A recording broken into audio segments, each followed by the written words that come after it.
Hi, this is Patty and Rada with HIMSS. I'm with Antoinette Thomas, U.S. Chief Patient Experience Officer for Microsoft Health and Life Sciences. Welcome, Antoinette. Thank you for having me. Great. And so today we're going to talk about AI, machine learning, consumerism, and patient experience in telehealth. So, Antoinette, my first question is, what are your thoughts on the experience of healthcare moving forward post-pandemic? Certainly, that's actually a really that's a question we could talk a lot about. I have a friend in healthcare leadership, and this friend shared with me that she has seen about 20 years of innovation happen in the last 12 to 13 months. And I don't think any of us here or anyone listening would dispute that. And this doesn't only include technical and digital capabilities, but also there's been a change or a need to come up with some more innovative care delivery models. And those have certainly been brought forth out of necessity because of the pandemic.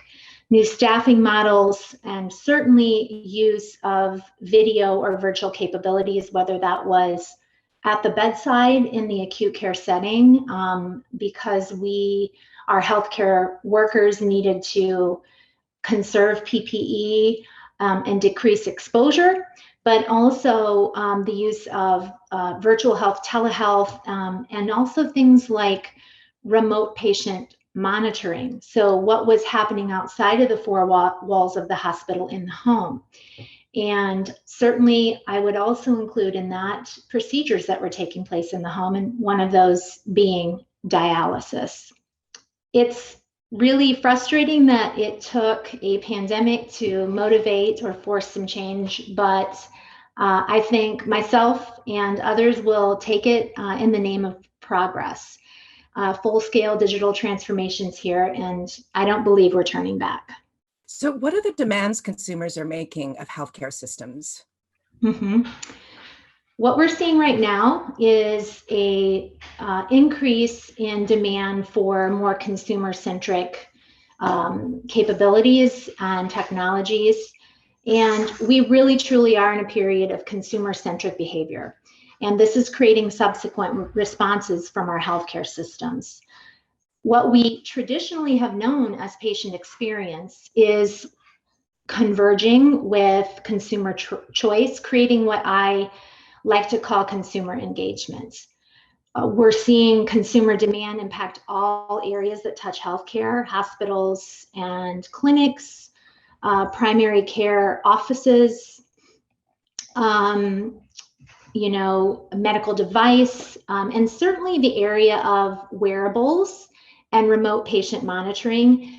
And so these all will come together, and I also believe will influence things on the payer and the health plan side. But we cannot talk about transformation or the pandemic without really talking about telehealth and virtual health and its emergence and its place in our delivery of healthcare right now.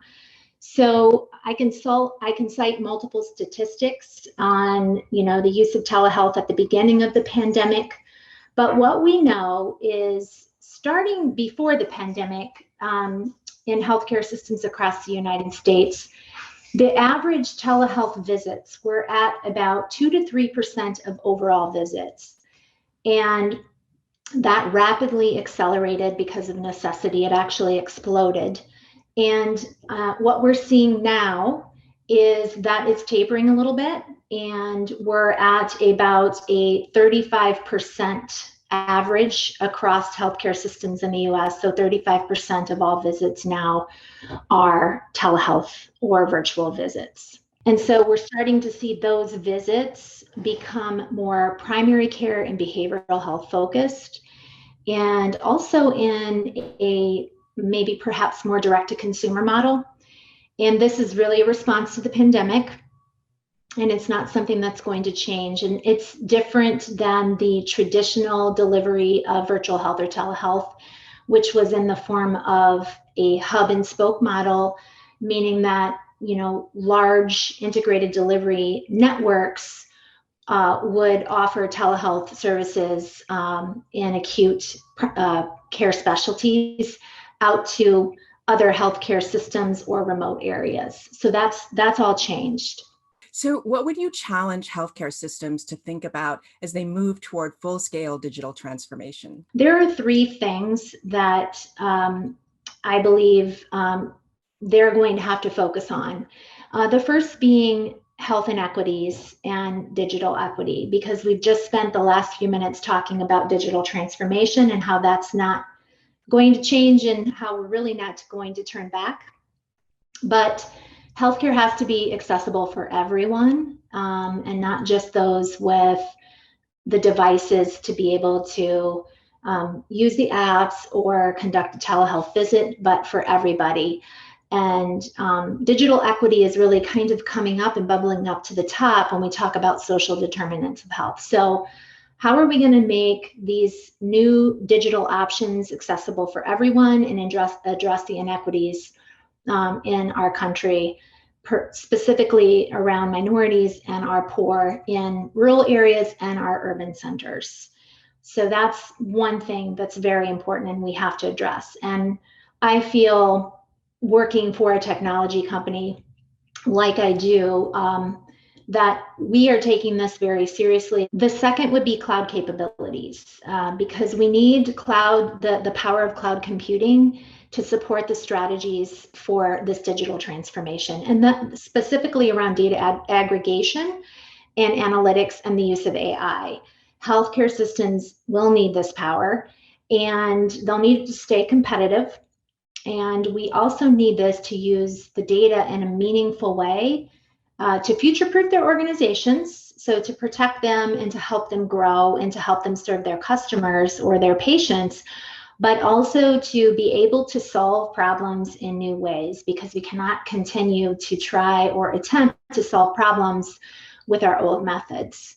And then the third, cybersecurity. When I talk about cybersecurity and the importance of it, I'm not only referencing safe and secure software and technologies, and also the companies that healthcare systems work with to provide their solutions. They need to work with trusted partners, but I'm also talking and referencing a trained and skilled workforce around cybersecurity. So how are we helping all employees in our healthcare system understand data privacy, data security, and how to recognize when privacy and security are at risk? Great. Thank you, Antoinette, for being with us today.